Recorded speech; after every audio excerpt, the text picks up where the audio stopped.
Ok.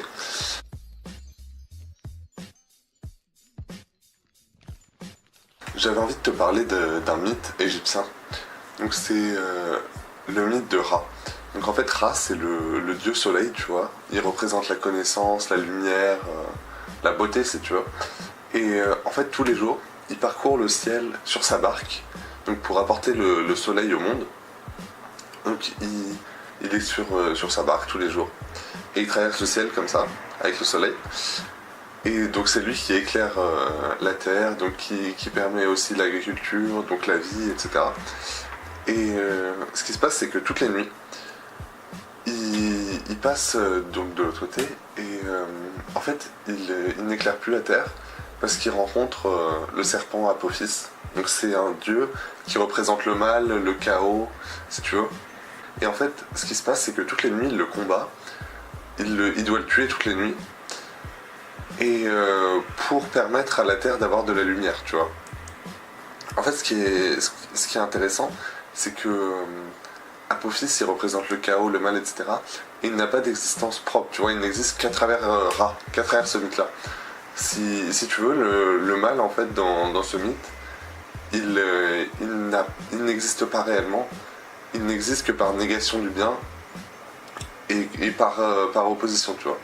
Et du coup, je trouve ça vraiment intéressant parce que dans ta vie, tu peux te dire que le mal n'existe pas, mais pour autant, si tu adoptes une attitude nihiliste où tu te dis ni le bien ni le mal n'existent, et bah finalement tu vas être dans une attitude qui relève plus du mal parce que en fait tu vas considérer que le bien n'existe pas, donc tu vas nier le bien, et donc pour moi tu vas tomber dans le mal. Alors que celui qui a conscience que le mal, seul le mal n'existe pas et qu'il n'existe que par négation du bien. Enfin, en fait, le mal existe, mais il n'a pas d'existence propre. C'est ça qui est important à retenir.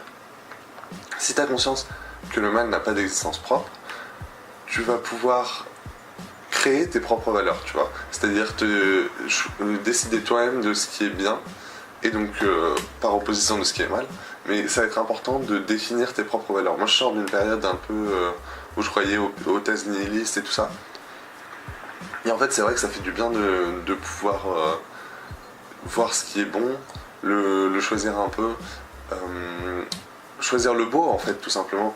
Et donc, le fait de comme ça, d'éliminer le mal, ça va te servir en fait, le fait de le voir seulement lui n'existant pas, ça va te permettre de tomber dans le beau, puisque tu auras le droit de définir tes valeurs. Alors que si tu ne te poses pas du tout de questions, tu vas pas pouvoir faire ça. Et en fait, je pense que le nihilisme, c'est seulement une étape. C'est-à-dire qu'il faut casser ces valeurs qu'on nous a inculquées dans la vie, tu vois, qu'on nous a inculquées depuis l'enfance. Si on casse ces valeurs qu'on nous a inculquées depuis l'enfance, on va pouvoir ensuite redéfinir les nôtres. Mais je pense pas qu'il faille rester dans le nihilisme. Je pense pas que ce soit une voie qui mène vraiment à être heureux, parce que si tu considères que rien n'a de sens, qu'il n'y a ni bien ni mal, enfin, où est-ce que tu vas, tu vois.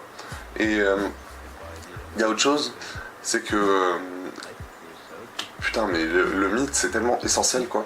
Et je trouve ça tellement dommage qu'on n'ait quasiment plus de mythe, que tout soit carré, ordonné, tu vois. Hier, par exemple, je suis allé me balader et j'ai halluciné, on voit plus les étoiles, quoi.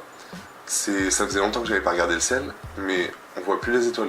Comment tu veux rêver dans un monde où on voit plus les étoiles? Ça paraît peut-être banal de dire ça, mais c'est tellement essentiel, l'imaginaire et le rêve. Et à travers le mythe et l'imaginaire, il y a tellement de choses qui se passent, en fait, dans notre inconscient. Je crois vraiment qu'il faut renouer avec le mythe, et avec le conte, avec la fiction aussi, c'est vraiment quelque chose d'essentiel.